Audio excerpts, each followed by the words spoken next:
That's not a good thing. Another blow to the implementation of Obamacare. In our nation's capital, where the law was made, the people behind the Washington, D.C. exchange say they will not be ready come Tuesday for the October 1 deadline. So is the health care law falling apart under its own weight? And should Republicans allow it just to happen? Allen West, former U.S. Congressman for the state of Florida, Fox News contributor. Sir, good morning to you. I see you're back in Washington, D.C.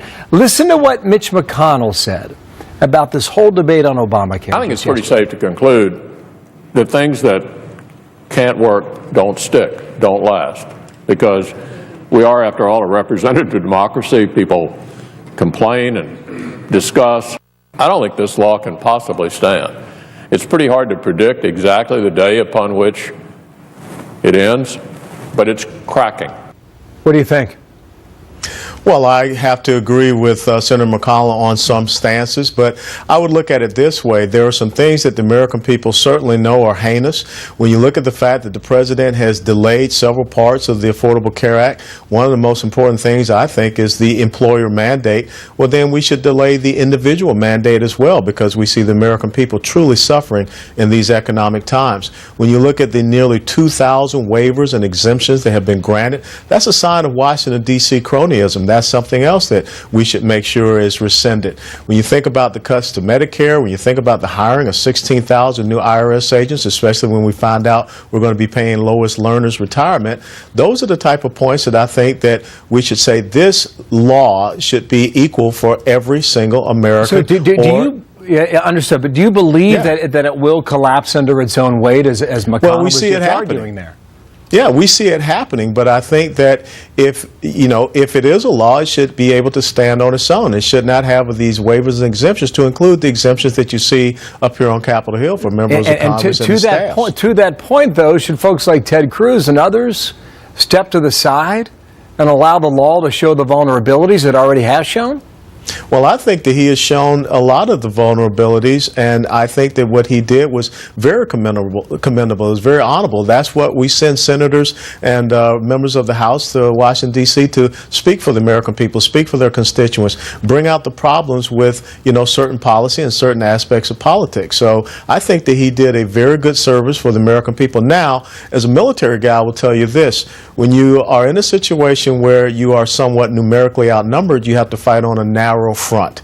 And I believe that now, if you can be very specific about the things that you believe should be rescinded as part of the Affordable Care Act, and use the president's own language of delay. So then what specifically would you focus on then? What's the target? The target for me would be, if I was over there, would be to say, Mr. President, since you have delayed the employer mandate and other things, we should delay the individual mandate. We should rescind these nearly 2,000 waivers and exemptions that have been granted to your friends and cronies. We should not have any exemptions for members of Congress and also our staffs. We should have a verification for people that are going to enter exchanges for subsidies. We should not have cuts to Medicare, and we should not fund these 16,000 IRS agents. That's what we want to That's a lot now. That's a lot, and the calendar's running here. I don't think that's a lot. I think that those are the things that the American people clearly understand that they detest about the Affordable Care Act. And look, the medical device tax, this is nothing more than a tax law. That's all it is. 20 to 21 new taxes, and that's not something the American people need right now. You mentioned the waivers and the exemptions. We'll show our viewers, just the number that we've tracked down already. You get the Medicare cuts, the employer mandate delayed, subsidy verification delayed, out-of-pocket caps delayed. You've got 2,000 businesses and unions with a waiver. Congress is going to get the subsidies for themselves and their staff members unless that changes. Yeah. Wow. And that's where I think you start. I think if you want to have a law, it should be an equal playing field, and the executive branch should not be allowed to cherry pick, because that's not part of the separation of the powers and the balance, the separation of the powers that we have here. Senator Rand Paul was making a bigger point this week. He said when the bills start coming into the state level, they're going to crumble under the weight of the cost. Now, do states realize that yet? I think some states do realize that.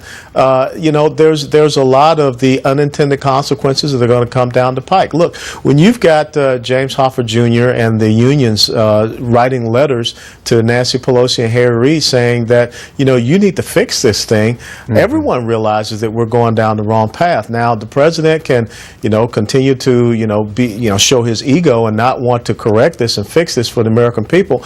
And I think, as Stuart Varney said, he's the chief executive officer. He needs to show some leadership at this point in time and show that he doesn't believe that this is going to be a success come October the 1st. And so that's why I think it's important for people, upon principle, to stand up and bring out these points. Allen West, thank you for coming in. We're going to watch this state-level story, too, because, I mean, really, the weight of the cost could be phenomenal. So we're going to watch that story. And we're also going to try and figure out how many uninsured Americans are left under the law itself. Remember, it's supposed to cover everybody. Still will be millions. It still will be millions. Based on all the projections right now, the CBO says 30 million uninsured for at least 10 more years. So we'll see. Allen West, thank you again for your time there in Thanks Washington. for having me, Bill. 20 past, Martha.